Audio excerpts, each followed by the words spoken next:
శ్రీ గురుభ్యో నమః. మనం వివేక చూడమని నుంచి కొన్ని ప్రశ్నల ఆన్సర్లు చూద్దాము. ఒక శిష్యుడు అడుగుతున్నాడంట, కో నామ బంధ, ఏది నాకు బంధకారకం అయిపోతుంది అని అడుగుతున్నప్పుడు స్వామివారు ఏం చెప్తున్నారంట, అత్రానాత్మ, అంటే ఈ అనాత్మ అయిన ఈ స్థూల శరీరం ఏదుందో దాని యందు నేను అనే బుద్ధి ఉండడం, అదే పురుషునికి బంధం అవుతుంది అని చెప్తున్నారు. శ్రీ ఆదిశంకరాచార్యులు అన్నారట, అనాత్మయందు ఆత్మబుద్ధి గల వారిని పశువులు అంటారు అని. ఎందుకంటే మనం పుట్టిన దగ్గర నుంచి అలవాటు అయిపోయింది, ఈ శరీరమే నేను అనుకోవడం అలవాటు అయిపోయింది. అలా అనుకున్న వాళ్ళని ఏమంటారట, వాళ్ళని పశువులు అంటారట. మనం జంతు సమానం అనమాట. ఎందుకంటే జంతువులకు కూడా శరీరానికి ఏం కావాలో అవి చూసుకుంటాయి, అంతవరకునే, తప్పితే అవేమి ఆత్మ గురించి ఆలోచించవు కదా. అలాగ ఒకవేళ మనం కూడా ఏదో తిన్నామా ఉన్నామా పడుకున్నామా అన్నట్టు ప్రవర్తిస్తే అది పశువుల్లాగానే ఉంటుంది. అందుకని ఎప్పటి వరకు మనం శరీరమే నేను అనే దృష్టితో ఉంటామో అప్పటి వరకు మనం జంతువులతోనే సమానం అంట. శరీరమేవ స్మాత్మానం పశ్యతీతి పశుర్మతః, శరీరం నేను అనుకునేవాళ్ళు పశువులు. తద్ధర్మ చేత్ పండితోసి, నీవు అలాగే చేస్తుంటే మరి నువ్వెక్కడ పండితుడు అయ్యా అని అడుగుతున్నారు. మనం కూడా అలాగే ప్రవర్తిస్తే అప్పుడు పశువులకి మనకి డిఫరెన్స్ ఎక్కడుంది? మనకు డిఫరెన్స్ ఉండాలంటే ఏం చేయాలి? అనాత్మ నేను కాదు, ఆత్మ మాత్రమే నేను అని మనం తెలుసుకోవాలి. అందుకని నువ్వెలా పండితుడివి ఒకవేళ నువ్వు శరీరమే నువ్వు అనుకుంటే కనుక అని అడుగుతున్నారు. ఎప్పటి వరకు మనం ఆత్మ అంటే ఏంటో తెలుసుకోమో మనకి ఏమవుతాయంట, షడ్భావ వికారాలు వస్తాయంట. అంటే జాయతే, అస్తి, వర్ధతే, విపరిణమతే, అపక్షీయతే, వినశ్యతి, ఇలాంటివి వచ్చి అవే మనకి దుఃఖాలకు కారణాలు అయిపోతాయి అన్నమాట. వీటికి హేతు ఏమవుతుంది? ఈ బంధము. ఈ అనాత్మలు అన్నీ సత్యమని, అది నేను అని చూస్తున్నాం కాబట్టి, వీటిని విషయాల చేత పోషిస్తూ ఉంటున్నాడు కాబట్టి. అక్కడ మనకేం చెప్తారంటే, ఒక సాలెపురుగు ఉందనుకుందాం, అదేమనుకుంటుంది, సురక్షితంగా ఉండాలి కదా అని చెప్పేసి తన నోట్లోంచి వచ్చే ఊటితో ఒక గూడు అల్లుకుంటుంది.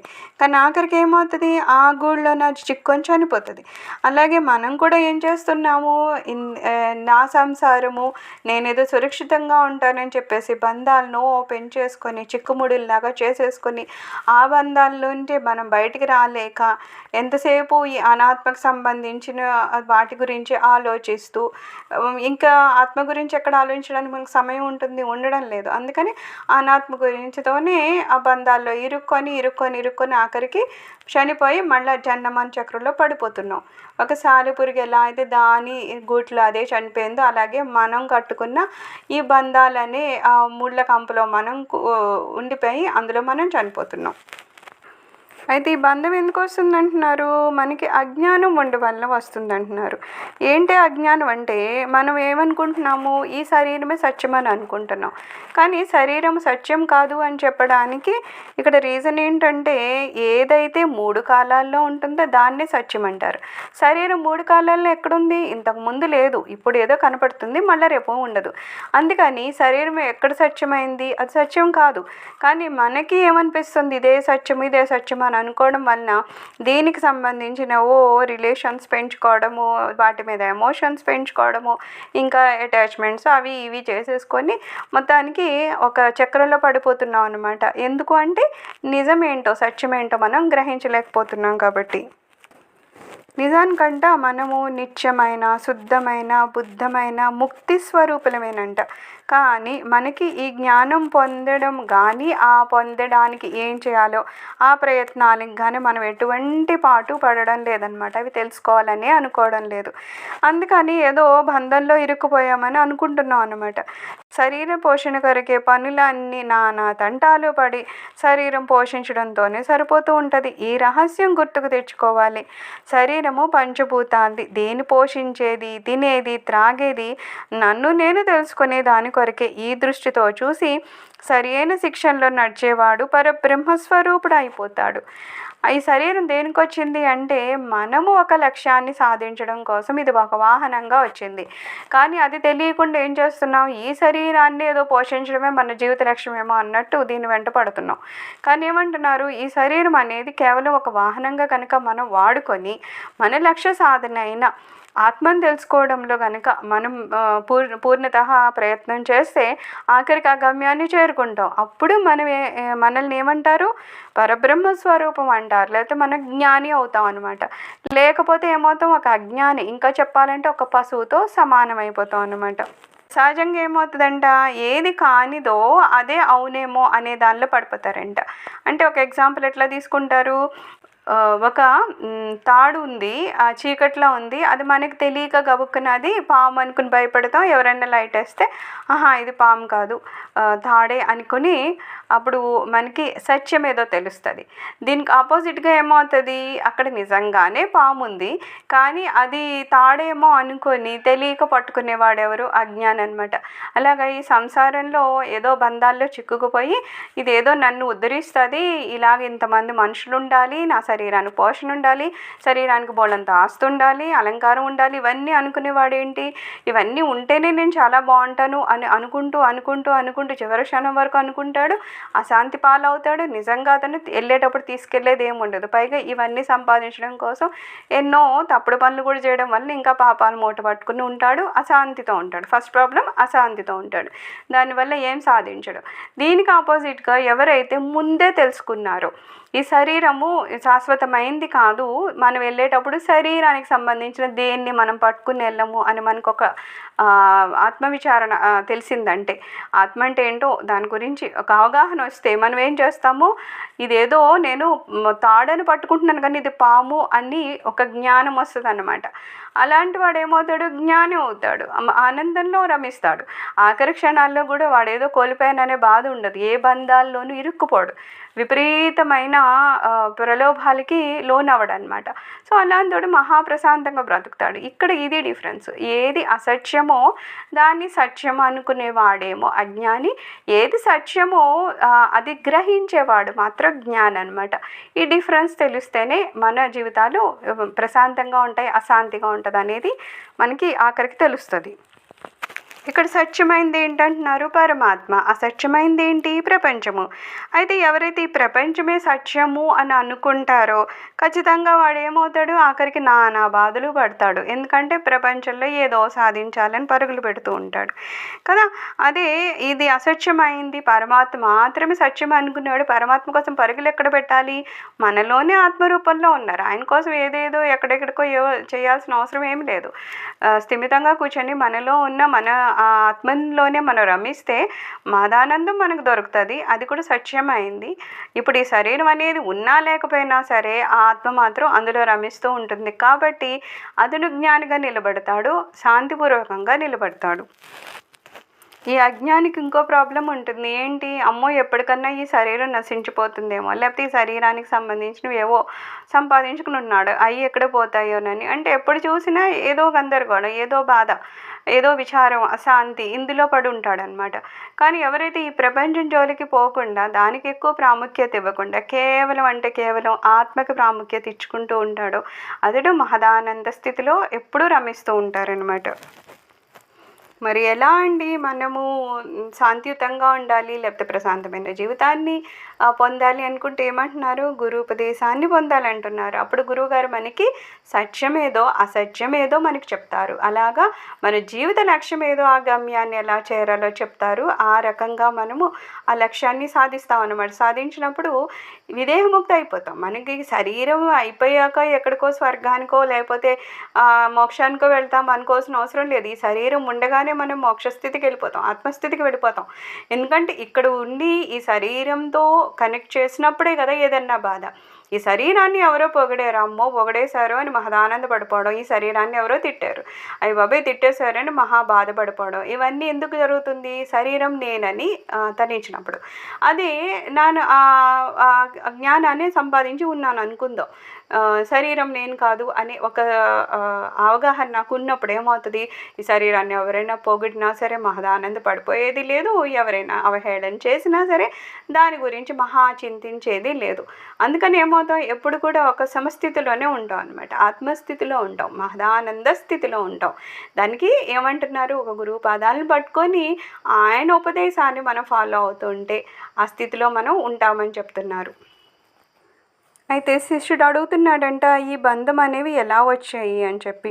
అప్పుడు గురువుగారు చెప్తున్నారంట, ఈ బంధాలనేవి ప్రకృతికి 2 శక్తులు ఉన్నాయంట. అవేంటి? ఆవరణ శక్తి, రెండోది విక్షేప శక్తి అనమాట. ఈ ఆవరణ శక్తి ఏమవుద్దంట, పరమాత్మను ఆవరించి తానెవరో తనకి తెలియకుండా చేసేస్తుందంట.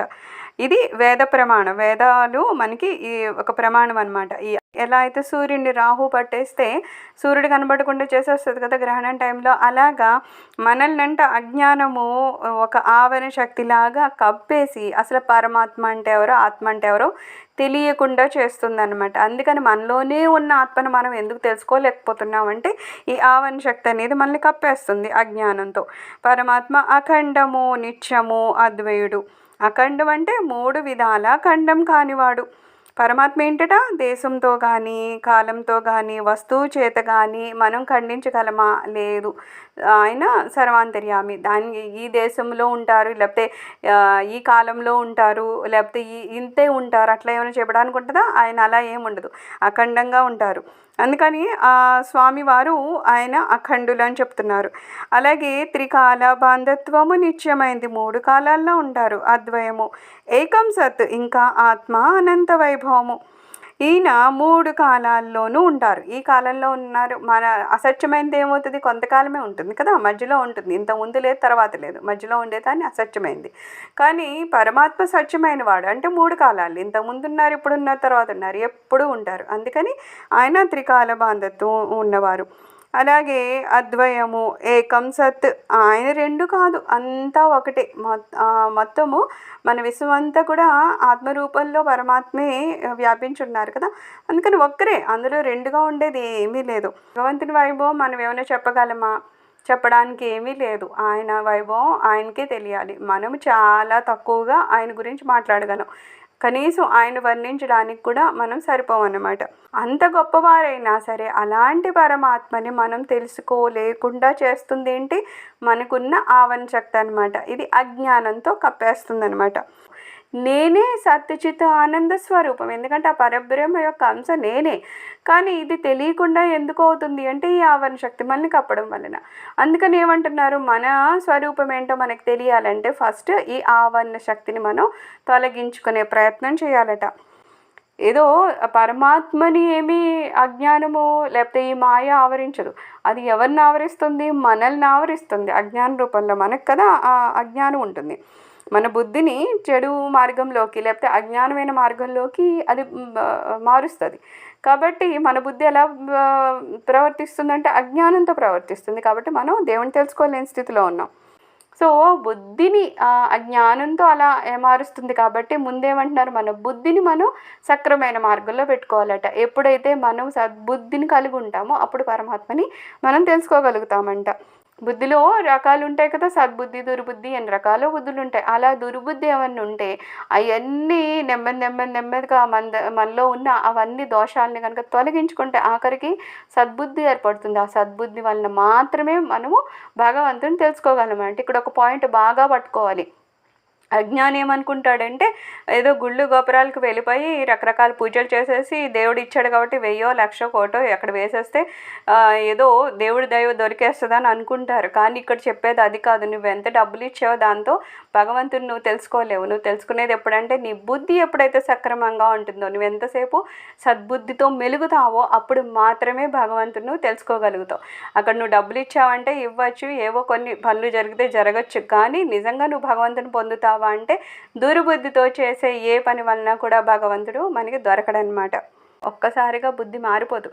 ఏదో మనకి పూర్వజన వాసనల వలన మనం పెరిగిన వాతావరణం వలన ఇంకోటో మొత్తానికి కొంత బుద్ధిలో కొంత ఉంటుంది, అశుద్ధి అనేది ఉంటుంది. కాకపోతే ఏం చేయాలట, ఎప్పుడైతే మనం గురుపాదాలు పట్టుకున్నామో, ఎప్పుడైతే మన జ్ఞానం గురించి తెలుసుకుంటూ వెళ్తున్నామో అప్పుడు ఆ బుద్ధిని ఇంకా శుద్ధి చేసుకుంటూ వెళ్ళాలట. మనం ఎంత ఎక్కువ శుద్ధి చేసుకుంటామో అంత మంచిగా మనం భగవంతుని పొందుతూ ఉంటామంట. ఎందుకు తీర్థయాత్రలు చేయాలి అంటే అక్కడ మనకి ఎక్కువగా జ్ఞానులు ఎక్కడ కనపడుతూ ఉంటారు, తీర్థయాత్ర స్థానాల్లోనే ఉంటారు. వాళ్ళు ఏమి ఇళ్లల్లోనూ గృహస్థులు ఉండే ప్రదేశాల్లో అంతగా ఉండరు కదా. సో అక్కడికి వెళ్ళినప్పుడు వాళ్ళని మనకి ఒకవేళ వాళ్ళు మాట్లాడితే వాళ్ళతో మాట్లాడినా కనీసం వాళ్ళ దృష్టి మనకి సోకినా అప్పుడు మనలో చేంజెస్ వస్తాయన్నమాట. ఖచ్చితంగా ఎందుకు తీర్థయాత్రలు చేయాలంటే అవి మనకి ఉన్న పాపాలను నాశనం చేస్తాయంటారు. ఎప్పటి వరకు పాప నాశనం అవ్వదో మనము పుణ్యాన్ని సంపాదించే ఆ స్థితికి కూడా వెళ్ళలేం.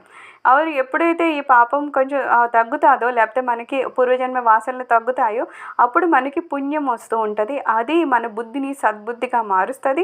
సద్బుద్ధి మనకి పరమాత్మని దగ్గరికి చేరడానికి సహకరిస్తుంది. అందుకని పుణ్యక్షేత్రాలు తిరిగి ఇలాంటి మునులు, ఋషులు, జ్ఞానులు ఎక్కడ కనిపించినా సరే కొంత దూరంలో నుంచి అయినా సరే వాళ్ళకి పాదాభివందనం చేస్తే, వాళ్ళ ఆశీస్సులు తీసుకుంటే ఖచ్చితంగా మన జీవితాలు మారుతాయని చెప్తున్నారు. లేకపోతే మనం ఎలా ఉంటామంట, ఒక బావిలో కప్పలా ఉంటామంట. బావిలో కప్ప ఏమనుకుంటుందంట, అదే ప్రపంచం అనుకుంటుందంట. అంతకన్నా అది బయట ఇంకేమీ చూడలేదు. ఒకసారి అంటారనమాట, ఒక బావిలో కప్పు ఉంది, అది అందులో ఇలా తిరుగుతూ ఉంటే ఏదో సముద్రం నుంచి ఒక కప్పు వచ్చి అందులో పడింది. దాన్ని ఎవరో తీసుకొచ్చి అక్కడ వేశారు. వేస్తే అది అడుగుతుంది అనమాట, సముద్రం ఎంత ఉంటుంది, ఇంత ఉంటుందా ఇంకా చిన్నదా అని. అంటే సముద్రం కప్ప అంటుంది, దీంతో కంపారిజన్ ఏముంది, సముద్రం చాలా పెద్దది. అంటే ఈ కప్ప ఏం చేస్తుంది, 2 సార్లు అటు ఇటు గెంతి ఇంత ఉంటుందా అని అడుగుతుంది. ఇంకా పెద్దది అంటే 4 సార్లు గెంతది. అప్పుడు అది అంటుంది, నువ్వు ఎన్నిసార్లు గెంతినా సరే సముద్రంకి ఈక్వల్ అవ్వలేవు. అలాగా జ్ఞానుల యొక్క వాళ్ళ యొక్క తెలివితేటలు కానీ, వాళ్ళకున్న ఆ జ్ఞాన సంపద కానీ మనకి అంచనాకి కూడా రాదనమాట. అందుకని అలాంటి వాళ్ళ పాద దర్శనం చేసిన, వాళ్ళ ఆశీస్సులు తీసుకున్నా సరే వాటి ప్రభావం కూడా మన మీద ఉండి మనకి ఉన్న ఈ అజ్ఞానం అనే పొరలు తొలగిపోతాయి అన్నమాట. అందుకని తీర్థయాత్రలు చేయడం కానీ, అలాంటి ఎవరైనా సాధు సంతులు కనిపిస్తే ఖచ్చితంగా వాళ్ళకు బండో బరుకు ఏదన్నా ఇచ్చి వాళ్ళ నుంచి ఆశీస్సులు పొందడం అనేది చాలా ఇంపార్టెంట్ అనమాట. అసలు మనిషిని ఆ జన్మ రావడమే చాలా దుర్లభం. అది విని ఆహా నాకు మనిషి జన్మ వచ్చిందని సంతోషించడం కాదు, మనిషి జన్మ వచ్చాక కూడా మనిషి 2 రకాలను మనం చూస్తాం కదా. కొంతమంది చాలా మంచిగా ప్రవర్తిస్తే, కొంతమంది అసలు మనిషా పశువా ఎంత రాక్షసుడా అంటాము, అంత హీనంగా ప్రవర్తిస్తారు. అంటే ఇక్కడ మనిషి జన్మ ఎత్తాక మనకి 2 పాసిబిలిటీస్ ఉంటాయి. అయితే మనం దేవుడు అన్న అయిపోవచ్చు, లేకపోతే దెయ్యం అన్న అయిపోవచ్చు. అది ఏం అవ్వాలి, ఎలా అవ్వాలి అనేది మన మీదే డిపెండ్ అయ్యి ఉందన్నమాట.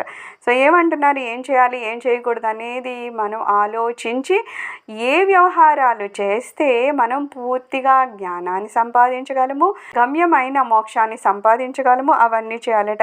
అలా చేయడానికి ఏం సహకరిస్తాయంట, అందరి జీవుల దగ్గర మనం చాలా ప్రేమగా వ్యవహరించాలంట, తల్లిదండ్రులకి సేవ చేయాలంట. అలాగే కర్తవ్య పాలన, మనకి కొన్ని కర్తవ్యాలు ఉంటాయి, అవి ఖచ్చితంగా పాటించాలి. గురువుల యందు భక్తి ఉండాలి, సదాచార సంపత్తి ఉండాలి. ఇలా ఇవన్నీ చేస్తే మనకి ఆత్మజ్ఞానం కలుగుతుందంట. ముందు ఇక్కడ ఏమంటున్నారు, మనము ఆవరణ శక్తి వల్లనేమో ఈ శరీరమే నేను నేను అనుకొని పరమాత్మ నుంచి అది విడగొడుతుంది, బాగుంది. ఆ తర్వాత ఏమవుతుందంట, ఈ అనాత్మ నేను అనుకోవడం వలన విక్షేప శక్తి ఉంది కదా, అదేమో మనలో కామక్రోధాలని పెంపొందించేస్తుంది అనమాట. దానివల్ల ఇంకా బంధాల పాలైపోయి మనం ఇంకా దుఃఖాల పాలవుతాం అనమాట. ఈ రకంగా ఆవరణ శక్తి ఏమో బయట నుంచి మనల్ని భగవంతుడి నుంచి వేరు చేస్తూ ఉంటే, విక్షేప శక్తి ఏం చేస్తుంది, మనలోనే కామక్రోధాలన్నింటినీ ఎక్కువ చేసేసి అది మనల్ని భగవంతుని దూరం చేస్తుంది. ఈ 2 కలిపి మనల్ని ఏం చేస్తున్నాయి, భగవంతుని దూరం చేస్తున్నాయి. ఇంత మనకి ఇప్పుడు ఇది చెప్పారు కదా, అర్థమైపోయింది కదా. అందుకని కామక్రోధాన్ని వదిలేయగలమా, లేకపోతే ఆవరణ శక్తిని వదిలేయగలమా, విక్షేపాన్ని తగ్గించేసుకోగలమా అంటే అవన్నీ ఈజీ కాదు అంటున్నారు. ఎందుకంటే ఎన్ని జన్మల నుంచో మనం అలవాటు పడిపోయాం వీటన్నిటికి.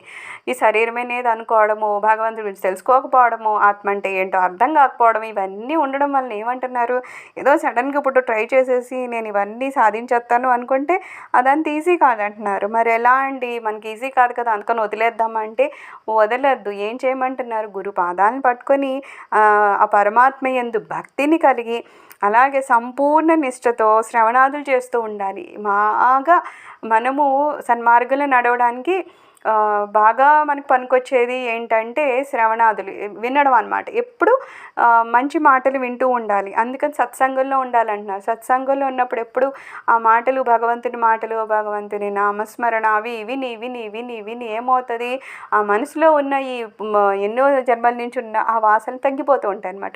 ఎప్పుడు ఆ వాసనలు తగ్గుతాయో అప్పుడు మనకి ఆత్మ వైపు మనసు మళ్ళుతూ ఉంటుందన్నమాట. మన ఆవరణ విక్షేప దోషాలు తగ్గుతూ ఉంటాయి. ఆ పవర్ అది తగ్గితేనే కదా, అవి తగ్గితే మనలో ఉన్న అజ్ఞానం తగ్గి జ్ఞానం వైపు మనం అడుగులు వేస్తాం. లేనంతసేపు అవి మనల్ని డామినేట్ చేసేస్తాయి. అప్పుడు మనం ఏమైనా చేయగలమంటే ఏం చేయలేకుండా ఉంటాం అన్నమాట. అయితే ఇవన్నీ ఎలా వస్తాయంటున్నారు? ముందు మనం ఏం చేయాలంట? సదాచారంగా ఉండాలంట.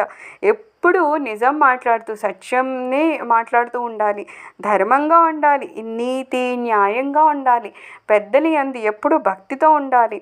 సత్కర్మలే మనం చేస్తూ ఉండాలి. అలాగే కర్తృత్వ అహంకారం లేకుండా, ఏ పని చేసేసినా నేనే చేసేస్తున్నాను అనే అహంకారం లేకుండా అన్నీ మంచి పనులు చేసి, ఆ పనులు కూడా లాస్ట్లో శివార్పణమనో కృష్ణార్పణమనో ఆ భగవంతునికే అర్పించేసి అలాంటి మంచి పనులు చేసుకుంటూ నిర్మలమైన భక్తి, ఆ భక్తిలో మళ్ళా స్వామి ఇది నాకు ఇవ్వండి, మీకు ఇది ఇస్తాను, ఇలాంటి లావాదేవీలు ఏమి ఉండవు. స్వామి మీరే కావాలనుకోవడం తప్పితే అంతకన్నా ఇంకా వేరే ఏం అడగం అనమాట. అలా అడిగేదాన్ని అసలు భక్తి అని కూడా అనరు అనమాట. అంత నిర్మలమైన భక్తి కనుక మనం కలిగి ఉంటే అప్పుడు ఈశ్వర అనుగ్రహంతో సాధన చతుష్ట సంపత్తి మనం అభ్యసిస్తాం అన్నమాట. అప్పుడు గురువుల వద్ద శ్రవణాదుల్ని అభ్యసించి తీవ్రమైన సాధన చేస్తే నిర్వికల్ప సమాధి ఆత్మ సాక్షాత్కారం కలుగుతుంది. ముందు సవికల్ప సమాధి వస్తుంది.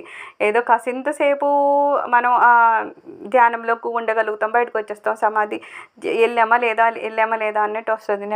నెమ్మదిగా అక్కడి నుంచి నిర్వికల్ప సమాధి, అక్కడి నుంచి ఆత్మ సాక్షాత్కారం వరకు వెళ్తుందనమాట. కానీ వీటన్నిటికీ ఏం కావాలి? బుద్ధి సక్రమంగా ఉండాలి, నిర్మలమైన మనస్సు ఉండాలి. ఎందుకంటే ఎప్పుడు మంచి పనులే చేయాలంటే దేవుని కోరుకునేవాడు ఖచ్చితంగా మంచి పనే చేయాలి. కొంతమంది అనుకుంటారు దేవుడి దగ్గరికి వెళ్తే అక్కడ ఏవో వేసేసి అక్కడ మంచిగా ఉంటే చాలు, బయటకు వచ్చి ఏ తప్పులు చేసినా వాడు పట్టించుకోవడానికి. అలా చేసేవాడికి ఎప్పటికీ భగవంతుడు లభించేది లేదు, శాంతి అంతకన్నా లభించేది లేదు. డబ్బులు లభిస్తాయేమో తప్పితే డబ్బుల వల్ల ప్రశాంతంగా ఉన్నాడు అనేవాడు ఎవడు కనిపించడు మనకి. అందుకని ఏమంటున్నారంటే ముందు మనల్ని మనము నిర్మలంగా ఉంచుకోవడం అనేది చాలా ఇంపార్టెంట్ అనమాట. ఇంద్రియ మనోనిగ్రహాలు లేకుండా సృష్టిలో ఎవ్వరూ గమ్యాన్ని చేరలేరు. ఖచ్చితంగా మన ఇంద్రియ నిగ్రహం ఉండాలి, మనసుని నిగ్రహించుకోవాలి, కంట్రోల్ ఉండాలి మన మీద, మన శరీరం మీద, మన ఇంద్రియాల మీద, మన మనసు మీద. ఎవరికైతే కంట్రోల్ ఉంటుందో వాళ్ళు మాత్రమే గమ్యాన్ని చేరగలుగుతారనమాట. ప్రతివారు దాని గొప్పవాడని జడుని మాదిరిగా పడి ఉండకూడదు అన్న దృఢ నిశ్చయంతో ఉండాలి. అప్పుడు తప్పక గమ్యాన్ని చేరుతాడు. అయితే ఏమనుకుంటారంట కొంతమంది, అబ్బో నేను చాలా ఎక్స్ట్రాఆర్డినరీ, నేను ఏం చేయకుండా కూడా ఏదో గమ్యం చేరిపోతాం. కొంతమంది అంటారు ఏముందండి రిటైర్మెంట్ అయిపోతే దేవుడిని పట్టుకుంటాము, భక్తిలో వెళ్ళిపోతామని, అదేదో అంత ఈజీ అన్నట్టు చెప్తారనమాట. కొంతమంది పుట్టిన దగ్గర నుంచి చేస్తున్నా ఇంకా అలా చేస్తూనే ఉంటారు. సో అలాగ అహంకారంతో ఉన్నవాడు ఏమన్నా దేవుడిని చేరుకోగలడా అంటే ఖచ్చితంగా చేరుకోడు. అందుకని ఏమంటారంటే అలాగా ఏదో ఎప్పుడో చేసేస్తామో ఎప్పుడో ఏదో అయిపోతుంది అన్నట్టు కాకుండా సర్వావస్థల్లోనూ ఎప్పుడు ఎక్కడ ఎలా అయినా సరే ఆ ఆత్మ గురించే విచారణ చేస్తూ పరమాత్మ పాదాలనే పట్టుకుని ఎప్పుడు అక్కడే ఉంటే కనుక ఖచ్చితంగా మనం ఆ ఆత్మ స్థితిలోకి వెళ్ళి ఆ ఆత్మలో మనం రమిస్తాం అనమాట. ఆ స్థితి వేరు, ఆ సత్యచిత్ ఆనంద స్థితి, మన సహజ స్థితి, మన సహజమైన ఆనంద స్థితిని మనం అనుభవిస్తాం అనమాట.